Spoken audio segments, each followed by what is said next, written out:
Greetings, respected viewers. I'm George from Ireland. Well, I'm outside the House of Parliament now in London to talk about the gunpowder plot that went awry, Guy Fawkes and all that. It being bonfire night tomorrow, or Guy Fawkes night as some people call it. Remember the 5th of November, gunpowder treason and plot. I see no reason why gunpowder treason should ever be forgot.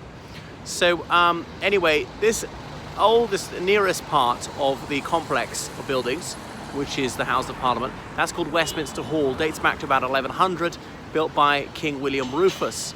So we'll cast our minds back to 1605. King James I was King of England. He was also King of Scots. He'd only become King of England in March 1603 when his, first cousin, thrice removed, Elizabeth I, died childless. So he came down from Scotland to be King of England, and he was head of the Church of Scotland, then head of the Church of England, certainly a Reformed Christian, arguably a Protestant Christian, but that was that. There was a tiny Catholic minority in England. Don't really know how big it was, because obviously it was dangerous to say that, because if you didn't belong to the major religious denomination, you would be severely persecuted. There were heavy fines for non-attendance at Anglican worship, and attending Catholic worship was punishable by imprisonment, and conditions in prisons were very harsh indeed in those days, very unhygienic.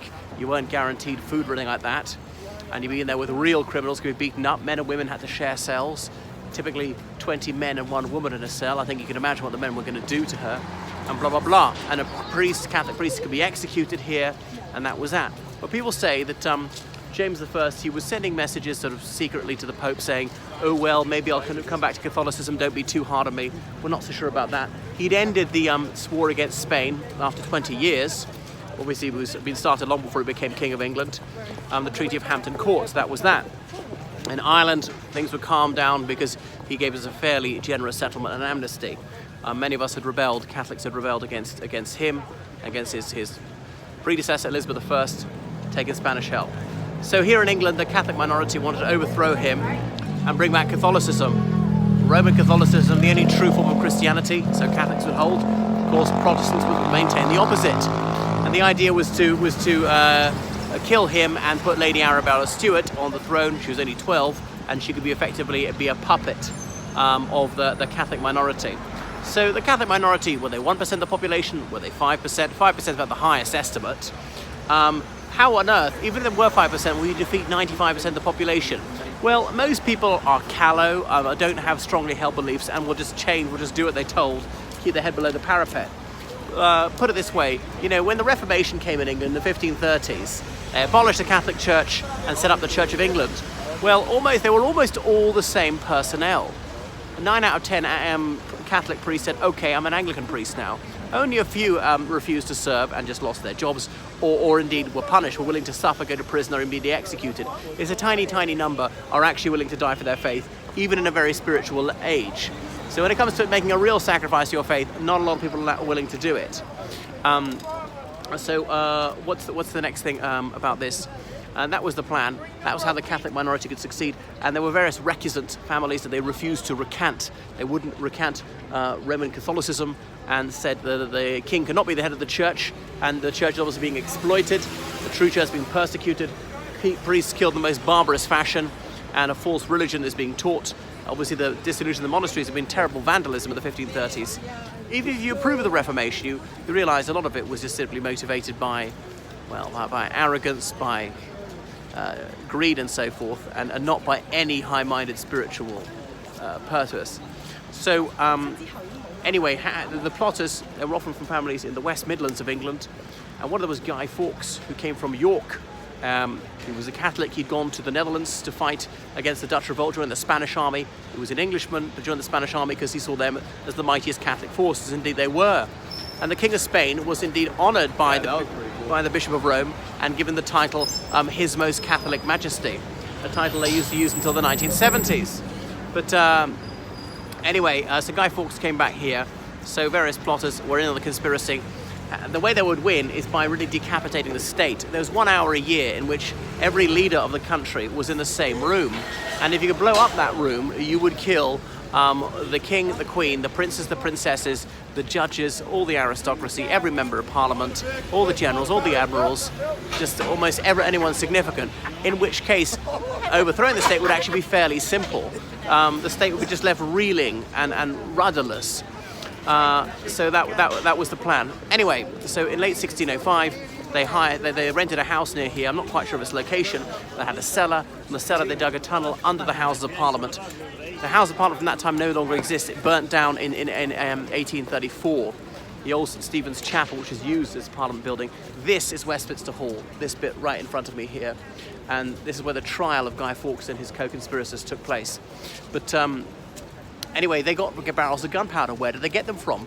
Well, the Tower of London was the most secure location in the realm, and it's about 5 miles of that away. And several barrels of gunpowder went missing at this time. How on earth could they be smuggled out? Must have been an inside job. Who was the mole helping them? Anyway, and so they were placed in that cellar under here, and there was a hammer beam roof, and the whole thing is wait till they're all in there and then blow it up, and they'll all be blown to kingdom come. And engineers have done a sort of modelling of this sort of projection of what would have happened, and it would have worked. It would have blown everything up within a few hundred meters. And you can imagine the hammer beam roof raining down, hammering the people below it. So that was that. But anyway, Lord Monteagle was a Catholic peer.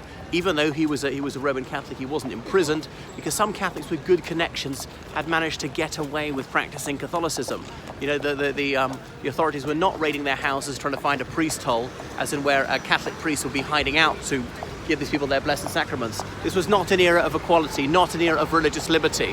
Your religious beliefs were not your own affair. It was very much up to the government on what you believed, and the government would penalise anyone who didn't go along with the state religion. It was not a private matter, okay? It was really up to the government to regulate your religious beliefs and practices. That's what they thought at the time. It's not as though these gunpowder plotters wanted religious freedom. They most certainly did not. They just wanted persecution in the opposite direction. Catholicism was the state religion, and Protestantism has been done some time beforehand. Anyway, so Lord Monteagle was due to go to the House of Lords for the state opening of Parliament, but then he received a letter. At night, this man came, obviously no street lighting, and said, "This is a crucial letter, please give this to a servant, please give it to Lord Monteagle." And I'm not quoting it exactly, but it said, "Contrive an excuse, do not go to the state opening of Parliament tomorrow, because you'll be struck and they will not see the hand that strikes them." What could this possibly mean? You'll be struck and you will not see the hand that strikes you. Well, couldn't be a knife attack, couldn't be like swords or something. It must be guns, I suppose. Not guns. Must be a bomb. So that's what was happening. Anyway, rather than feign illness, he instead went straight to King James I, and King James I took fright. He was very worried about assassination and wearing pillows under his clothing to try and sort of stop an assassin poignarding him successfully. Anyhow, so they ordered a search of the cellars of the House of Commons, and they eventually found the culprit. Well, they found Guy Fawkes there, and there were lots of faggots of wood and some scuttles of coal, but it didn't fool them. They moved those away, and they found many barrels of gunpowder. So he was arrested on the spot. He wasn't the ringleader. He was the first one arrested. Now, torture usually wasn't allowed, but in this case, the king authorized it, and he wrote in a mixture of English and Latin to use the milder tortures and progressed gradually to the more severe tortures in order to open his mouth. So obviously Guy Fawkes, he gave a bogus name, and he resisted torture for some time. He eventually caved in and he spilt the beans. So he told them everything, and they were able to arrest many of the other many other conspirators. He pretended to be named John Johnson, a servant of some gentleman. So that was all. They were all arrested. Some of them in various houses in the Midlands, where there were landowning families. There was a bit of a shootout. One of the key conspirators was shot dead there, and the man who killed him was given a pension of a few pence a day for life. And obviously a penny back then had a great deal more purchasing power than it does. So that was that. So Guy Fawkes and his confederates were arraigned here. They were brought to trial, and it was Coke was the Attorney General, possibly pronounced Cook, but spelt C-O-K-E. And they were charged with sort of attempted regicide, high treason, all the rest of it. And he pleaded not guilty, even though he had acknowledged what he'd done. I think there's no doubt that he's guilty.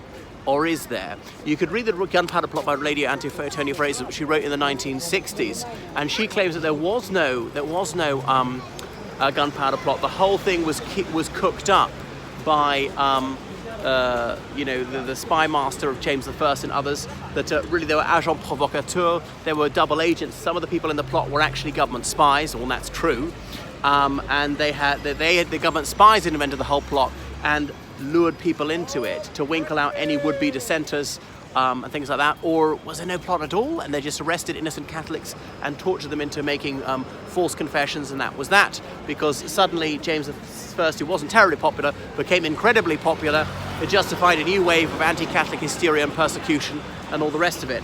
So they say it would have been England's 9/11, just like George W. Bush after 9/11 went from mediocre approval ratings to sky-high approval ratings. So that's that.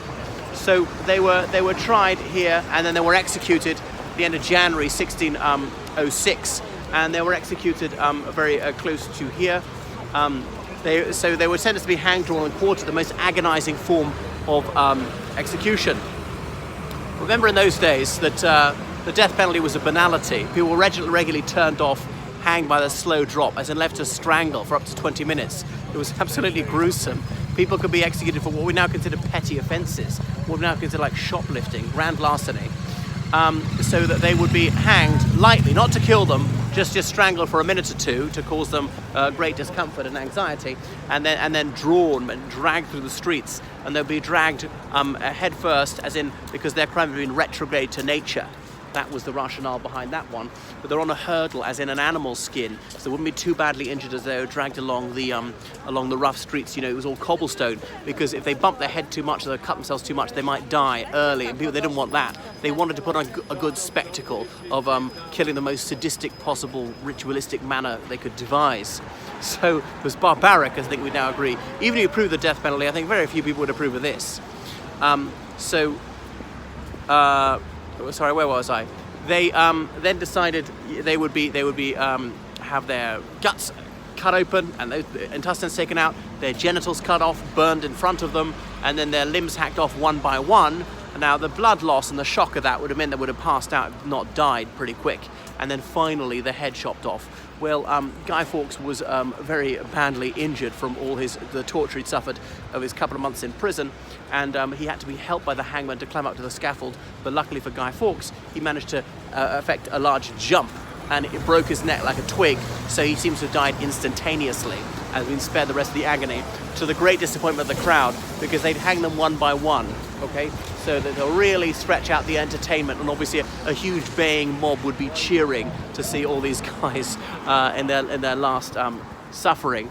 So that was the end of Guy Fawkes, who died a relatively painless death, because regicide, attempting to kill a king, was meant to be the foulest sin of all. If you read Dante's Inferno, in the lowest circle of hell are regicides, those who try to kill a king, as in rex is king in Latin, and cidere is to kill, like suicide, kill the self, and all the rest of it. So that is Westminster Hall, where they were tried, where Charles I was tried, where if a foreign leader addresses Parliament, it's here in Westminster Hall. Other bits of the building are the House of Commons, the House of Lords, and various other buildings. So where they've been lightly hanged is somewhere over there. We don't right know. You see the very tall tower, the Victoria Tower, somewhere a bit further down there in that field. We don't know exactly where it was. Okay, so that's enough about Bonfire Night, and that's why people celebrated the Thanksgiving act was passed, to give thanks to the Lord for having extended his arm and saved his chosen servant, King James I. And people celebrated. So that's what Thanksgiving was originally. Obviously not the American version of Thanksgiving. That comes a little bit later. And people often burnt bonfires this time of year anyway, because it's autumn, so many leaves have fallen. Gather them up, dry the leaves if you can, burn them, blah blah blah. We obviously need fires because it's getting chilly this time of year. So they put that together. Obviously there was an old Celtic festival around this time involving bonfires. So bonfire is an outdoor fire. It's a deliberate fire. It's not like pyromania. It's not arson, and nor is it an accidental fire. But it's a social gathering before it gets too cold in the evening, and eating various things. Oh, there's Grant Shapps, the Conservative MP, was in chairman of the 1922 committee, or something like that. Anything else to say about that? So people have a guy, meaning a dummy. I know guy means any man or boy these days. That's the original meaning of guy. A penny for the guy, as in, will you give me some money, then we can buy some fireworks. Setting off fireworks to celebrate that. and creating a dummy of whoever the enemy of England is, or subsequently the enemy of the United Kingdom is, as in time it's been Napoleon, the King of France, the King of Spain, it's been Kaiser Bill, it's been Adolf Hitler, it was Nasser, I suppose it could have been Saddam Hussein, and putting him on top and burning him. All right, so that's what the 5th of November is all about, and the United Kingdom will see those. Republic of Ireland, we don't do this because we're mainly a Catholic country, so according to us, I suppose Guy Fawkes was the goody. He was trying to bring back religious liberty for Catholics, obviously not for Protestants. And in some places where British people went overseas, some of them used to celebrate Guy Fawkes Day or Bonfire Night, same thing. Okay, I'll switch it off now.